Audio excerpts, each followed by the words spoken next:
নাহমাদুহু ওয়া নুসাল্লি আলা রাসূলিহিল কারীম, আম্মা বাদ।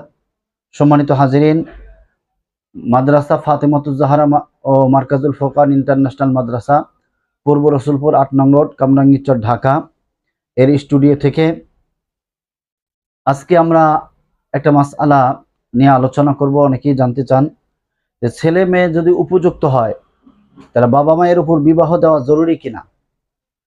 আসলে শরীয়ত সম্মত যদি কোনো বাধা না থাকে এবং ছেলে মেয়ে যদি বিবাহের উপযুক্ত হয় এবং উপযুক্ত সম্বন্ধও পাওয়া যায়, তাহলে তাদের বিবাহ করানো পিতামাতার জন্য অবশ্যই আবশ্যক।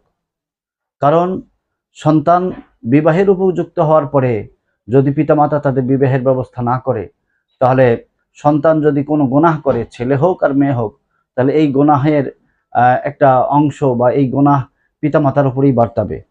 হাদিস শরীফে এ ব্যাপারে বিশেষ তাকিদ এবং সতর্কবাণী এসেছে। এজন্য আমাদের সমাজে আজকে জেনা ব্যভিচার যেটা হচ্ছে, এজন্যই হচ্ছে যে সন্তান ছেলে এবং মেয়ে তারা বিবাহের উপযুক্ত হওয়ার পরেও তাদেরকে বিবাহ দেওয়া হচ্ছে না যথাসময়ে। পিতামাতা বিভিন্ন কারণে কাল বিলম্ব করে। অনেক সময় বলে যে না, ছোট ভাই বা ছোট বোন রয়েছে, অথবা আমার এই সমস্যা রয়েছে, এই ধরনের বিভিন্ন সমস্যার দুনিয়াবি বিভিন্ন হাজর কথা বলে পিতা মাতা সন্তানদের বিবাহের ক্ষেত্রে কাল বিলম্ব করে। এতে সন্তানরা যত গুনাহ করবে, এই গুনাহগুলোর একটা অংশ পিতামাতার আমল নামায় যাবে।